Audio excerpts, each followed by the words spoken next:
Finale de la Coupe de France de football en battant Tours, équipe de nationale 3-1. La hiérarchie a été respectée et l'aventure continue pour le DFCO. Christian Mocosé et Amélie Doué. Dans un match de coupe, quand tout est terminé, il y a forcément des déçus et des satisfaits. On a évité le match piège et on a réussi à gagner. On était favoris, toujours difficile en Coupe de France, mais on a fait une bonne deuxième mi-temps et c'est là qu'on allait chercher la victoire. Ils ont marqué en premier, donc ça nous a déstabilisés.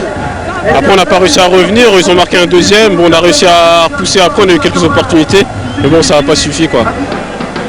Première mi-temps de ce 8e de finale entre Dijon et Tours, très engagé des deux côtés. Les Tourangeaux ne sont pas venus faire de la figuration et Florent Perrault, le gardien dijonnais, en sait quelque chose.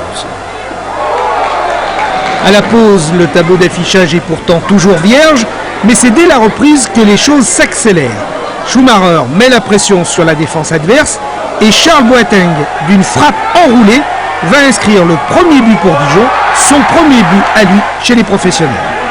10 minutes plus tard, Schumacher, encore lui, bénéficie d'un contre et se retrouve seul devant le portier tourangeau et ça fait 2-0.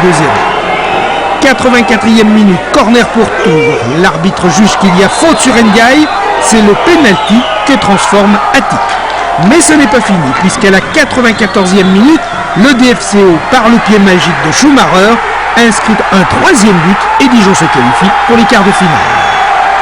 Ce soir, on a gagné pour bien préparer Nantes, mais attention, il faut aller à Nantes, c'est une équipe qui est pratiquement leader du championnat, qui va monter, si tout va bien pour eux, et puis ça va être un autre match, autre combat difficile pour nous, parce que nous on est quand même, malgré la période qui est exceptionnelle actuellement, on a gagné, c'est pas toujours facile de gagner 2 matchs ensuite domicile, il faut rester lucide.